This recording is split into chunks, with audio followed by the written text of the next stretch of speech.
اصحاب کہف کے معنی غار والے کے ہیں۔ یہ چند سچے مومن نوجوانوں کا قصہ ہے جس کو قرآن پاک میں سورۃ کہف میں بیان کیا گیا ہے۔ آج سے سینکڑوں برس پہلے کسی ملک میں ایک مشرک اور ظالم بادشاہ تھا۔ وہ خود بھی اللہ کو چھوڑ کر بتوں کی پوجا کرتا تھا اور دوسروں کو بھی بتوں کی پوجا کا حکم دیتا تھا۔ جو ایسا نہیں کرتا اس کو سزائیں دیتا۔ ان کی سلطنت میں کچھ نوجوان بچے جن کی تعداد تقریباً 7 تھی۔ اللہ نے ان کو سیدھا رستہ دکھایا۔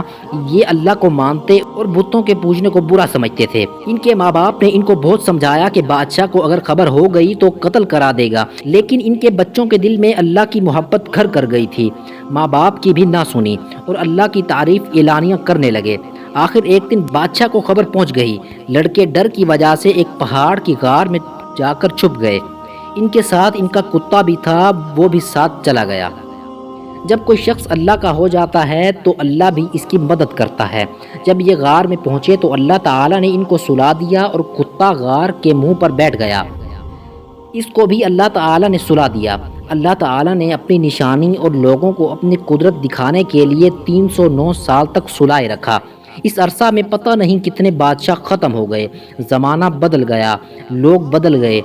309 سال بعد اللہ تعالیٰ نے ان کو تھوڑی دیر کے لیے جگایا اور ان کو ایسا معلوم ہوا کہ وہ ابھی سوئے تھے۔ انہوں نے دیکھا کہ یہ سب چیزیں اسی طرح موجود ہیں جس طرح وہ سوئے تھے۔ کتا بھی اس غار کے منہ پر بیٹھا تھا۔ ان کو بھوک معلوم ہوئی تو انہوں نے اپنے چند ساتھیوں کو سکے دیے کہ چھپ چھپا کر کسی طرح بازار جا کر کچھ کھانا لے آئیں۔ جب یہ ساتھی بازار گئے تو وہاں کی ہر چیز بدلی ہوئی نظر آئی۔ دکان پر پہنچے، کھانا خریدا۔ جب وہ سکہ دیا تو لوگوں کو بہت تعجب ہوا کہ یہ سکہ فلاں بادشاہ کے وقت کا ہے جس کو مرے ہوئے کئی 100 برس ہو گئے۔ لوگوں کو شک گزرا کہ کہیں کوئی خزانہ تو ان کے ہاتھ نہیں لگ گیا، اور آہستہ آہستہ یہ بات اس وقت کے بادشاہ کو پہنچ گئی۔ یہ بادشاہ بہت ایماندار تھا اور اللہ کو اور روز قیامت کو مانتا تھا۔ اس نے ان لڑکوں کو اپنے دربار میں بلایا اور سارا قصہ سنا۔ بادشاہ کو اور حاضرین کو بہت تعجب ہوا۔ بادشاہ مع درباریوں کے اس غار تک آئے۔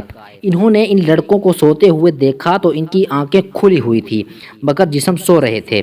بادشاہ اور ان کے درباریوں پر ایک وحشت طاری ہو گئی اور واپس چلے آئے۔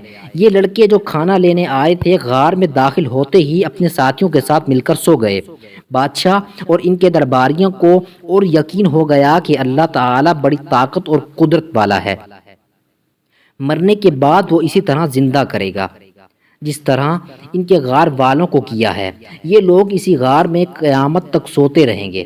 اللہ تعالیٰ نے اس واقعے سے ہم کو بتایا ہے کہ وہ اپنے ماننے والوں کی حفاظت کرتا ہے، ظالموں سے نجات کی اسی طرح صورت پیدا کر دیتا ہے جو کسی انسان کے وہم و گمان میں بھی نہیں آ سکتی۔ ہم کو یہ بھی سبق ملتا ہے کہ جس شخص میں اللہ تعالیٰ کی محبت پیدا ہو جاتی ہے وہ کسی بڑے سے بڑے بادشاہ سے بھی نہیں ڈرتا۔ تو آئیے ہم سب بھی اللہ سے محبت کریں اور یقین پیدا کریں کہ ہر کام اسی سے ہوتا ہے، اور جو کچھ ہوتا ہے اور جو کچھ ہم دنیا میں اچھا یا برا کام کریں گے قیامت کے روز ہم کو اس کا بدلہ ملے گا۔ مزید اس طرح کے اسلامک واقعات دیکھنے کے لیے ہمارے چینل کو سبسکرائب کریں اور بیل آئیکن کے بٹن پر کلک کریں۔ شکریہ۔